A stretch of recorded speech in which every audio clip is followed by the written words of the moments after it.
Modern drummer. I'm David Frangione, and you're about to see a rundown with Nik Hughes from Bush. He's been with Bush touring since 2019, and I can't wait for you guys to check out his rig. So here's Nik Hughes.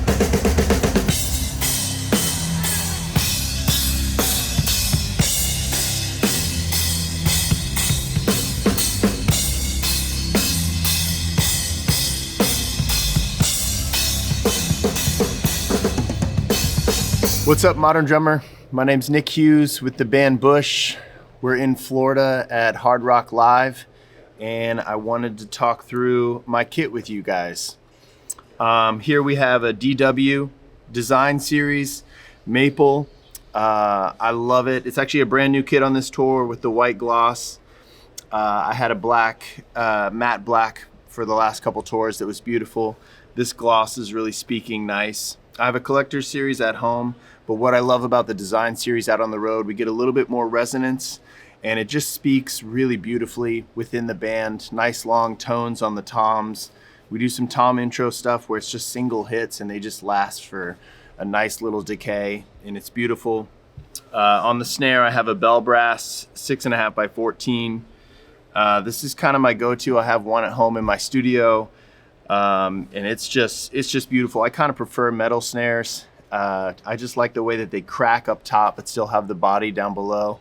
They really speak nicely. Over here I have the matching kit with the Design Series. It's 5 by 14. This little guy is beautiful. We have a couple songs with some programming in the verses, so I kind of use that, mimicking that sound. Just really, we kind of crank it high pitch, super attack. A lot of energy there.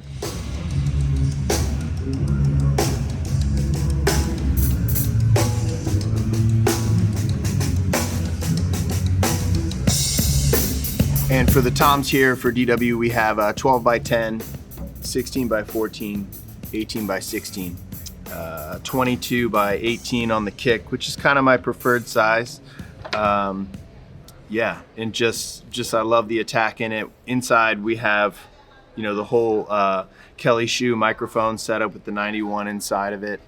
This is the kit. I mean, DW is I love these drums so much. Like everything about them. Just when I first got my DW kit at home and I put it under my studio microphones, it just like spoke so well, and just the attack, the articulation, the warmth, the big body, the low end as well. I just love everything about it. With the heads that we have, I'm pretty basic on my heads. 2-ply because I like to hit really hard. So just G2s all the way around. I actually kind of prefer coated heads at home, but the clear heads help get a little bit more of the attack, a little bit more of the top end that our front of house likes. So use that out here. Pretty basic on the bottom, just G1s. My man Popcorn Pete tunes them up beautifully, way better than I can do at home. But yeah, same thing on the side snare, G2, Hazy 300 on the bottom, Evans.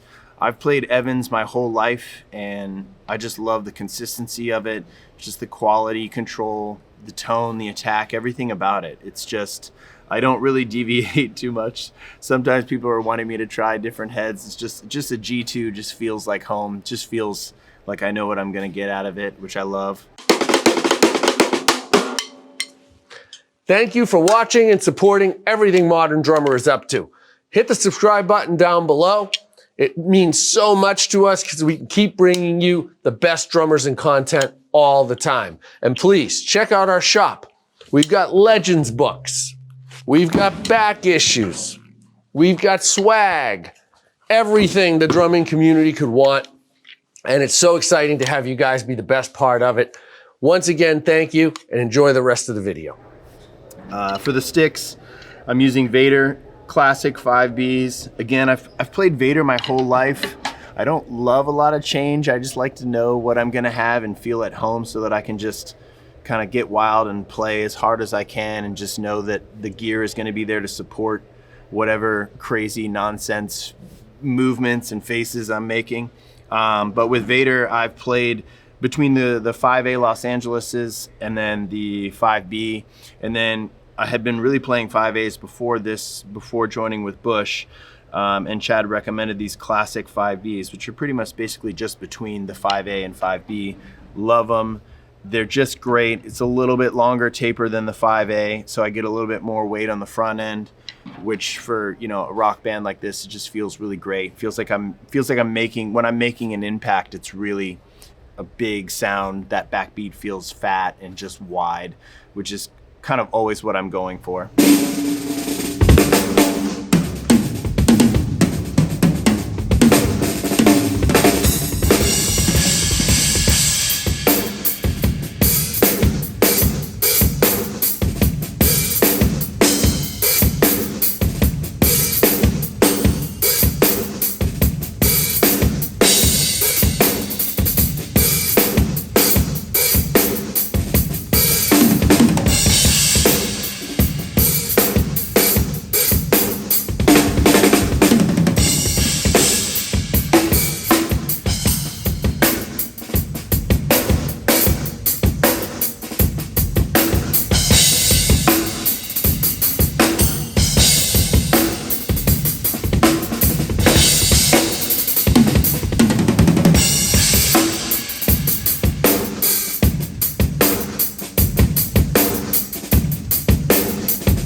Cymbals, again, same deal. I've played Zildjian my entire life. Like, I don't even think I've ever owned another cymbal. My dad had some Zildjians in the basement when I was growing up.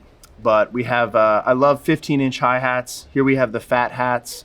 Every once in a while, I'll play some K light darks. I also have some A customs.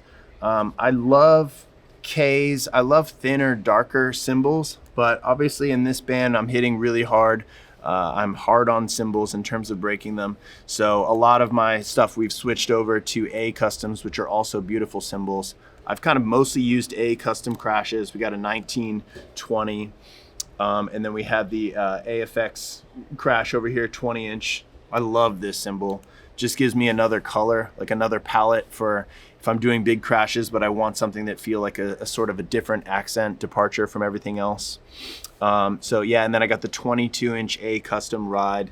I love this ride. I've kind of gone back and forth between Ks, you know, a K dark 22-inch.